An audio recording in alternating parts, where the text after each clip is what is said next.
저와 같은 또 어려움이라고 할까요? 그런 감정적인 것들로 조금 어려움을 겪는 분들도 공감하실 수 있을 만한 그런 퍼포먼스를 또 해보고 싶어요. 욕조라는 공간을 생각해 보면은 저희 이제 가시나 뮤직비디오에서 꽃같이 살래다답게 너는 졌고 나는 폈어 이런 가사들을 뱉으면서 욕조를 타고 꽃밭을 이렇게 항해해요. 나는 졌고 나는 폈어 and it's over. 그리고 또 사이렌 뮤직비디오 같은 경우에는 제가 물 밖으로 욕조에서 나오면서 내가 말했잖아 속지 말라고 이렇게 뭔가 경고를 하듯이 조금 무섭게 등장을 해요. 내가 말했잖아 속지 말라고 내 손을 잡는 순간 너는 위험해질 거라. 제가 생각을 해보니까 욕조에서 뭔가 촬영한 씬에서 제가 뱉은 가사들을 보면 다 뭔가 그 곡에 궁극적인 메시지가 담겨 있는 것 같더라고요. 그러니까 생각해보니까 이 욕조라는 공간이 그 선미라는 캐릭터의 비주얼적으로 감정적인 터닝 포인트를 표현하는 공간이더라고요. 보더라인은 또 이 욕조라는 공간에서 어떻게 표현될지가 되게 궁금했어요.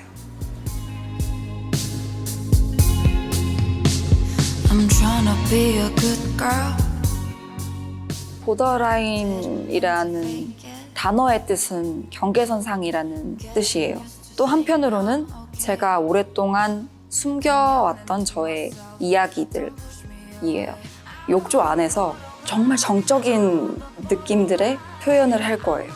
왜냐면 욕조라는 공간이 되게 조그마한 공간이잖아요.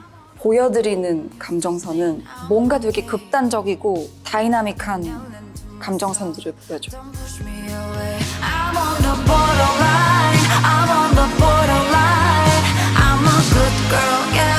I'm a good girl, yeah. I'm on the borderline. 네, 아티스트와 퍼포머의 차이 사실 말하기가 되게 어렵고 또 조심스러운 부분인데 제 생각에는 퍼포머는 내가 이 사람들에게 어떻게 보여져야 하는지 이 시각적인 게 되게 중요해요. 근데 이제 아티스트는 왜 보이지 않는 부분들이 있잖아요. 뭐 예를 들면 그 아티스트의 뭔가 이 곡을 만들 때 견해, 뭐 메시지, 어떻게 이루어지는 이 과정들. 사실 이거는 내가 내 입으로 말을 하기 전까지는 관심이 없으면 모르는 거예요. 그래서 이런 보이지 않는 부분에서의 것들을 시간을 들여서 관심을 가지고 찾아봐주는 사람들이 되게 중요해요. 이게 가장 큰 차이점인 것 같아요.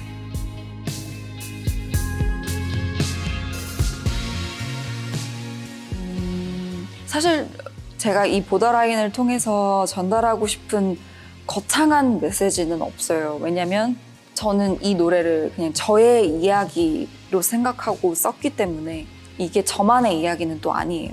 분명히 또 나와 같은 어려움을 겪는 분들이 계시고 제 바람이 있다면 사람들에게 혼자가 아니에요 하고 공감을 해주는 사람이 있다라는 걸 조금 알려주고 싶고 공감은 그래도 줄 수 있을 것 같아요. 공감과 혼자가 아니라는 Don't put me in a bad light till I'm in the limelight. Don't put me in a bad light till I'm in the limelight.